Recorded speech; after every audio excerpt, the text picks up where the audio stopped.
Is there just one formal concept of being, or are there many? Let me explain the terms of the question.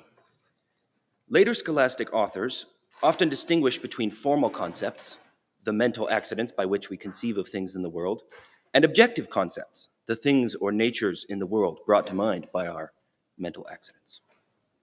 So the question means, setting aside the nature or natures in the world that being refers to, how many mental concepts do we have of being? Is there just one, or are there many? Another clarification. The question is, as Peter Oriol would put it, a metaphysical, not a grammatical one. The concept of being is very important to scholastic metaphysics. It's supposed to be the most universal, the first known, that into which all other concepts are resolved. So my question is not, how many different sorts of things can we mean by the word being, but rather, is there just one most universal, first known concept into which all other concepts are resolved? Or are there instead many different concepts that play that role, jointly or singly? This question is a really important one for defenders of the analogy of being. The reason for that is that it seems like defenders of analogy have to answer that there are many concepts. And it also seems like this is a bad answer. Why? Well, if there's just one formal concept of being, then it seems that we always mean the same thing by being, and that Aristotle was wrong when he said that being is said in many ways. It seems, that is, that if there is one formal concept of being, then being is univocal, not analogical. So it looks like defenders of analogy have to answer that there are many formal concepts of being, not just one. On the other hand, denying that there is one formal concept gets you into all kinds of problems, as I will try to show. Today, I'm going to argue, in conversation with some of the later scholastic figures who discuss analogy, that defenders of the analogy of being should hold to just one formal concept of being, not to several. This approach solves the problems connected with analogy in the most elegant way and is compatible with a robust rejection of univocity. My aim here is primarily philosophical. I'm interested in the question in its own right. But I will be addressing the question by looking at some of the positions and arguments concerning the issue that can be found in the Renaissance and Baroque Thomistic proponents of analogy and their opponents. In particular, I will be drawing our attention to an important philosophical and interpretive problem with the ingenious theories of Thomas de Vio-Cajetan. So I hope I will be making some contribution both to a resolution of the philosophical question and to our understanding of the scholastic debate on analogy. Before I begin to do that, I want to note my indebtedness in particular to the work of Dominic de Torre. The idea for the talk came from reading his fascinating book, so hopefully he likes what he hears. All right, so with preliminaries over, my plan is as follows. In section 1, I will explain some of the problems that arise if one takes a simple-minded many concepts position about the concept of being. In section 2, I will look at Cajetan's ingenious attempt at a kind of middle position, which is supposed to solve these problems, but suggest that some of the problems remain.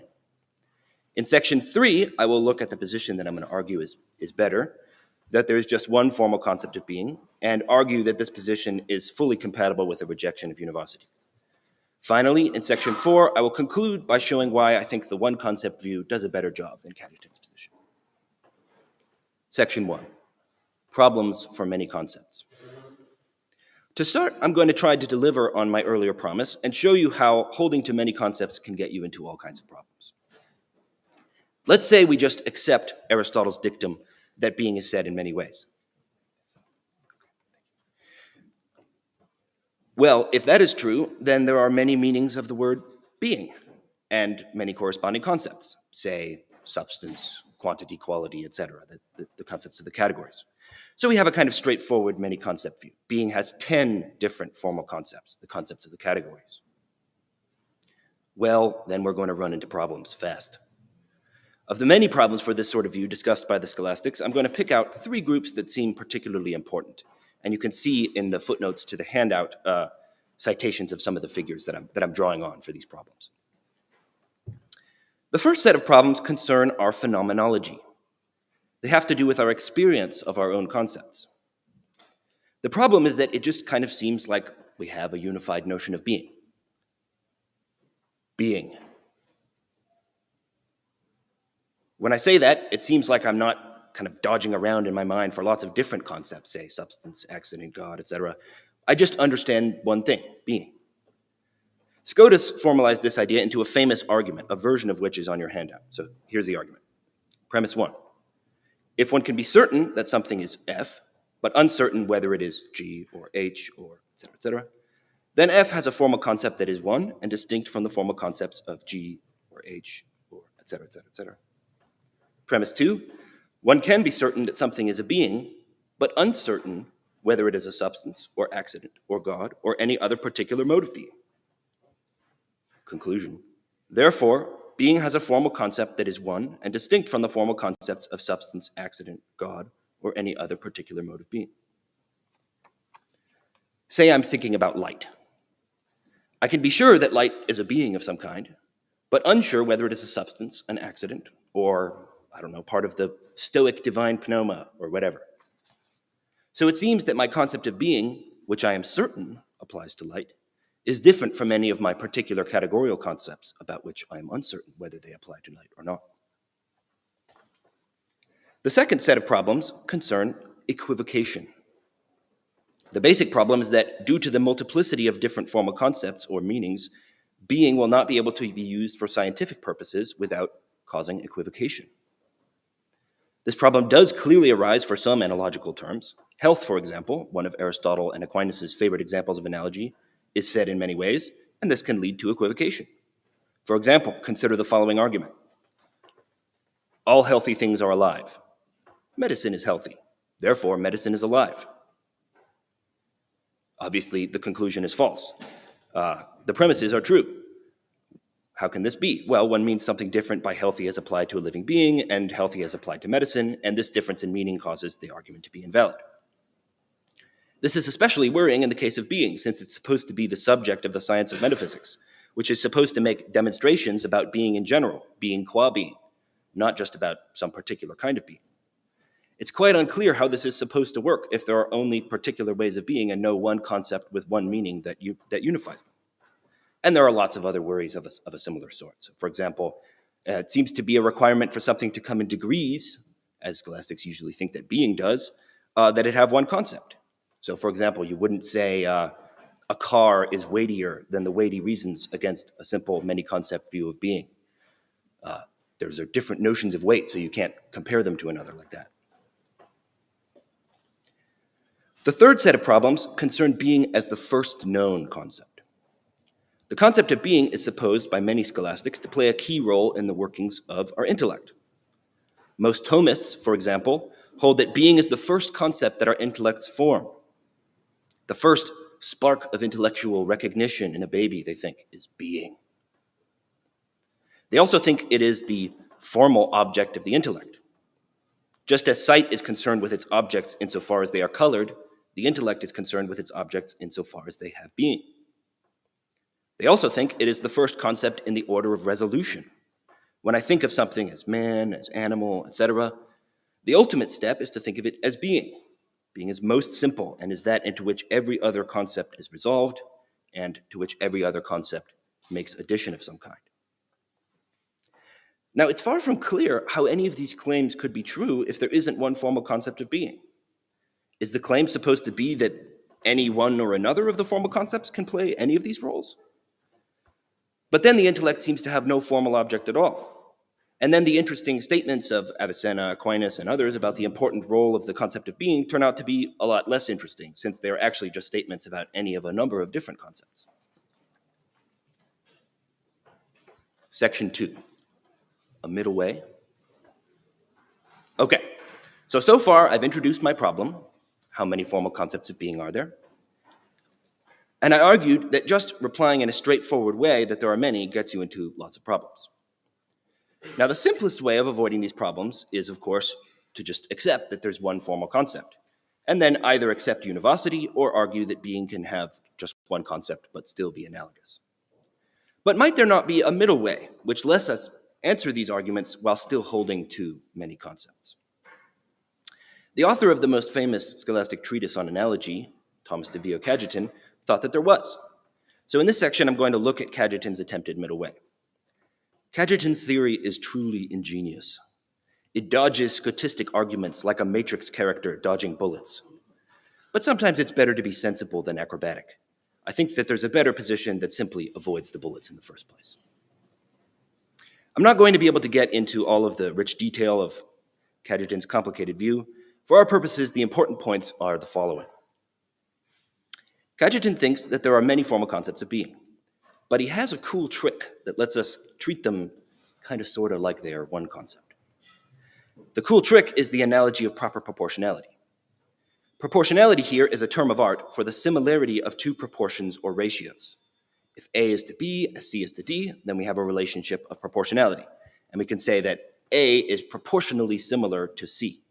For example, vision is to the sense of sight as understanding is to the intellect.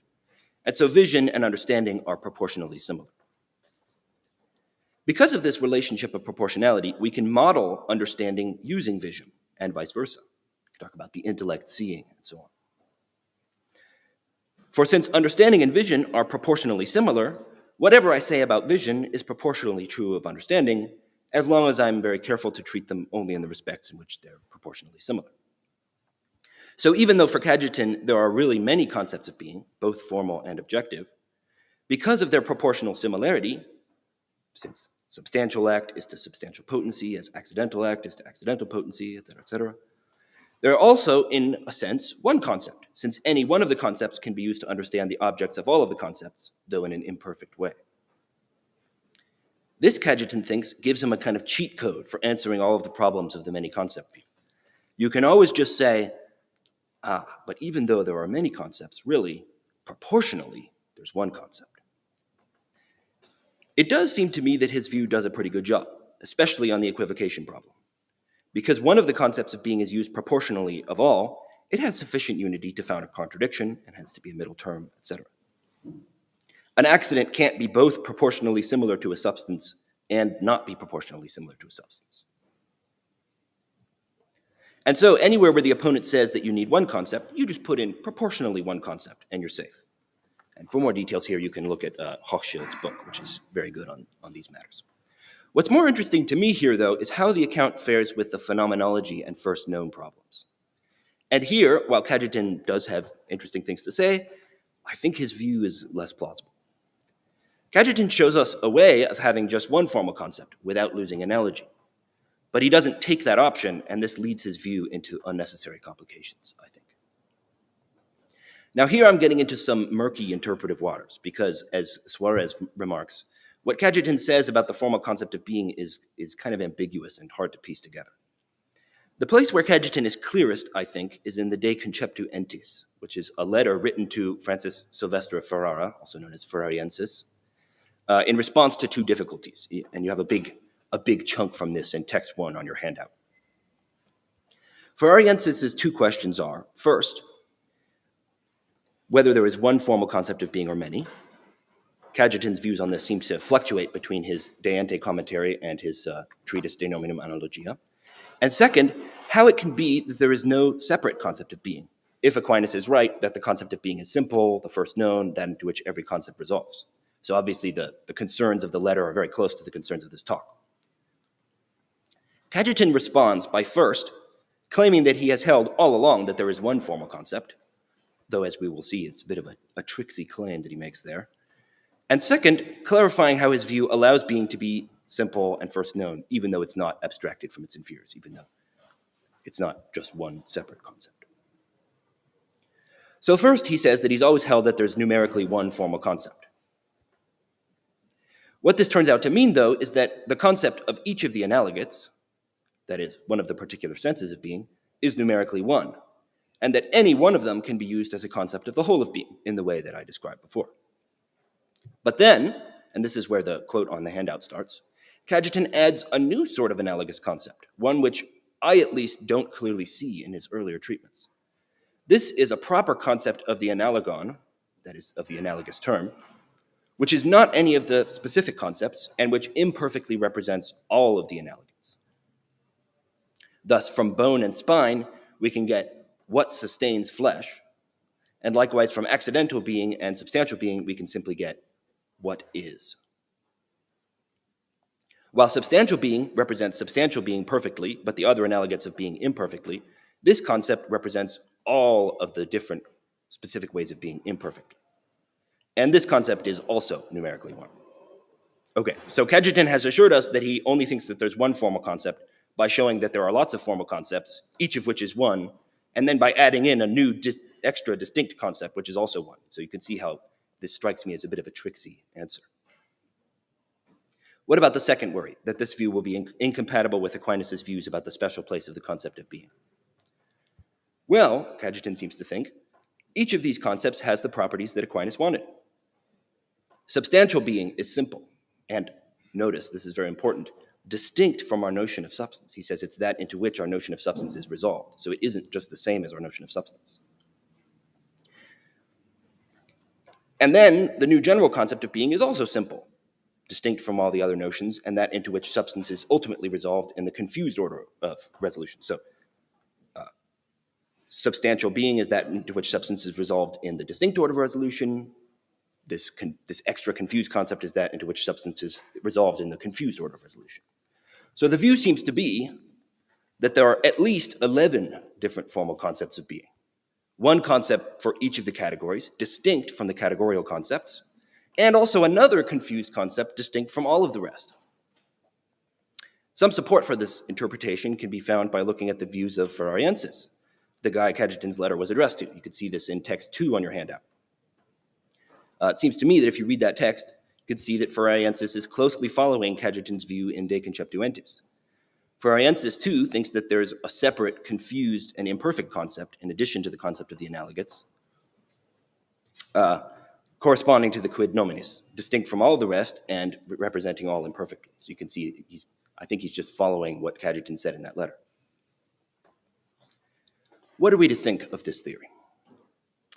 Well, Cajetan has offered us solutions to many of the problems. We feel like there's one unified notion of being. Yep, Cajetan tells us there's one of those two, the confused one. If we like Scotus's argument, we want our notion of being to be distinct from all categorical notions. Yep, Cajetan tells us there are lots of those, including the new confused one. We want being to be the first known and the most simple concept. Yep, he tells us each of the concepts is all of that, at least according to some order of resolution. Nevertheless, I am unsatisfied with the theory. Frankly, it seems grotesque. To see why, consider the common Thomistic thesis that being is predicated immediately and in quid of every difference in mode. We can understand what this thesis means by contrasting the way being works with the way that a genus works. A genus, say, body, is predicated immediately of its inferiors because it is predicated of them in virtue of some particular perfection, say, corporeity, that they all have. A genus is predicated in quid, that is, essentially or quiditatively, of its inferiors, but not of the differences that divide it into its species. Man is essentially a body, but rationality is not essentially a body. It adds something to the notion of a body that's not contained in the notion of a body. Following Aristotle, Cajetan thinks that this is not the way that being works. I don't call something a being in virtue of just some one aspect or perfection of it. I call a thing a being in virtue of the whole of the thing, in virtue of all of it. Things are, as it were, beings all the way through. So when being is divided into the different sorts of being, it isn't divided by perfections that are distinct from it. After all, anything distinct from being is just nothing. So every genus, species, difference, mode, every categorical concept just is a special way of being, and thus has being predicated of it immediately and in quid. Notice, this means that there's nothing particularly special about the categories, the highest genera, when it comes to being. Being is predicated just as immediately of differences and modes, and indeed of species, as of the categories. But then Cajetan, we can see, this implies, won't have just 11 different concepts. He will have an infinity of such concepts, or close to it. One for every possible genus, difference, species, etc. Since Cajetan seems to hold that each of these distinct concepts is separate from the categorical concepts that resolve into it, this seems to entail that every node of the vast Porphyrian tree has a kind of ghostly double. For every categorical concept, there's a unique, simple, and distinct concept of being corresponding to it. Now, at least to me, this seems phenomenologically implausible. So much for the phenomenology problem. How about the first known problem? Well, the story pretty much repeats itself, except for that here I fear that Cajetan has not consistently described his view. For the same reason as before, it seems that there's not going to be just one primum cognitum, but infinite different prima cognita, at least in the order of distinct resolution. Cajetan claims in a different part of the text that the first known in the order of origin is the confused concept of being, while the first known in the order of distinct resolution is one or another of the distinct concepts.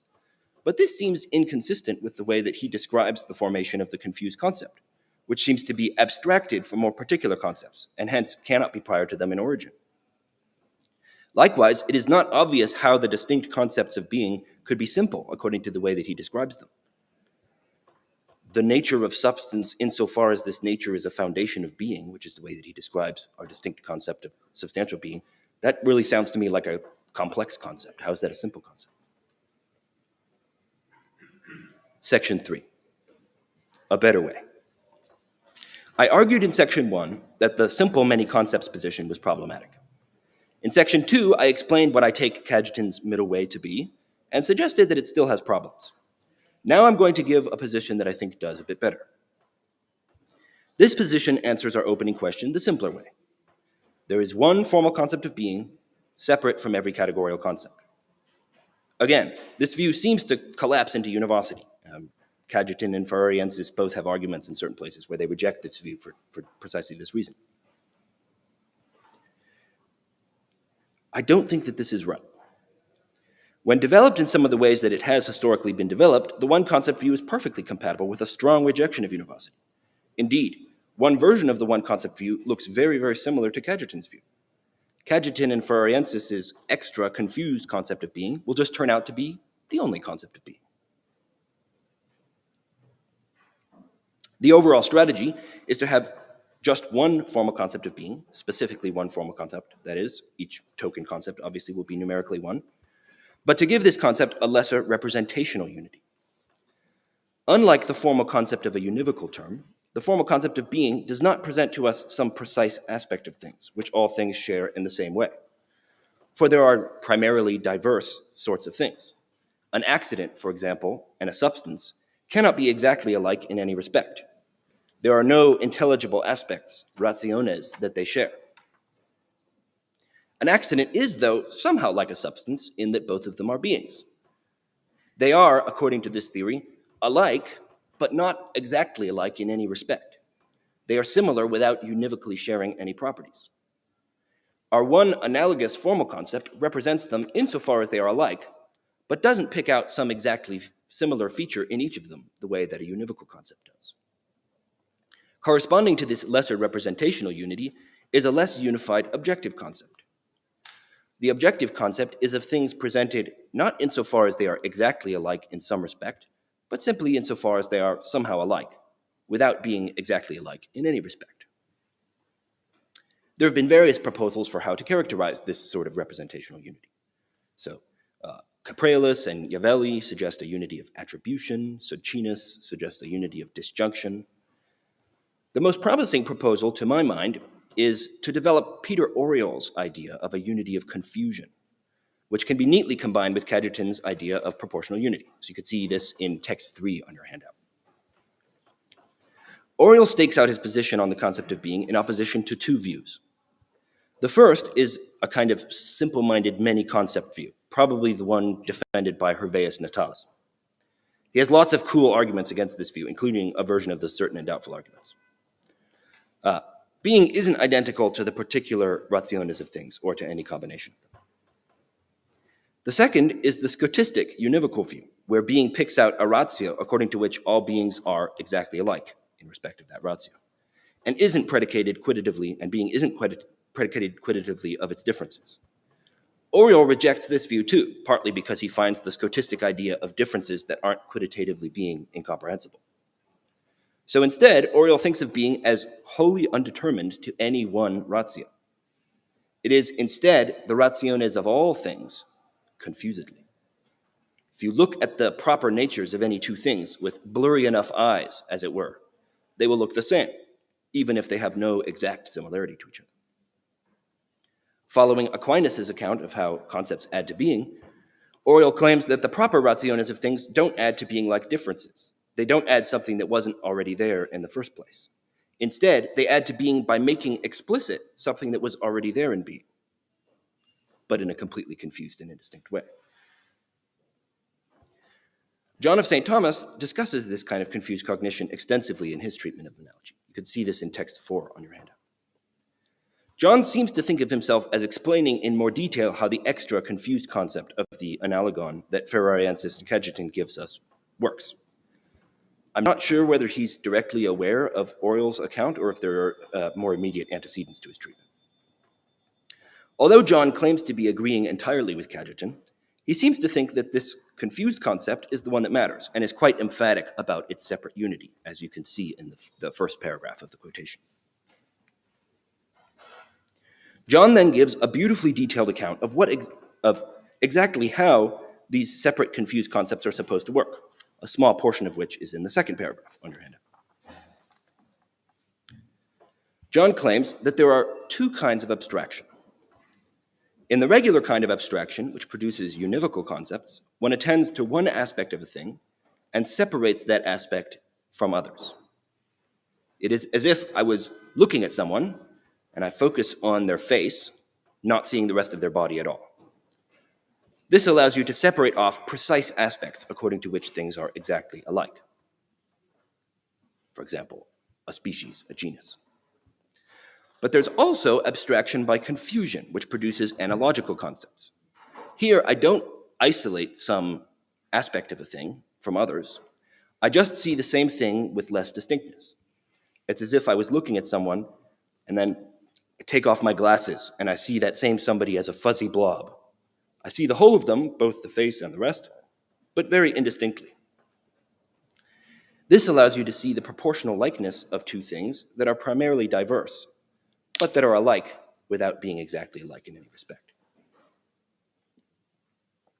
Now, I propose that we take this account of the confused concept of being and then say, that's the only simple concept of being that we have. Notice, we can still make up less confused, complex concepts of being adequate to one of the analogates, like substantial being, or Socratic being, or Dasein's being. It isn't the being of beings. But this is only a different concept of being in the sense that human animal is a different concept of animal, not in a very interesting sense. It is the one separate, analogous, confused concept I propose, which is used in demonstrations in metaphysics, which is the first known, and which we think with when we think about being. Does this account of our being entail the univocity of being? Well, clearly not. Aristoteles Latinus defines univocals as terms whose name is one and whose ratio substantiae is the same. According to this view, there is no ratio substantiae, no one isolable, exactly alike aspect common to all the beings. Primarily diverse beings are not exactly alike in any respect, but those diverse rationes, in virtue of their proportional similarity, can all be cognized with one confused concept, the formal concept of being. So one can hold to one concept of being, but still reject the univocity of being just as much as Cajetan did. Section 4, conclusion. I've argued that a simple-minded many-concepts position just doesn't work. Explained why I think Cajetan's middle position is brilliant but problematic, and outlined what I take to be a more promising position.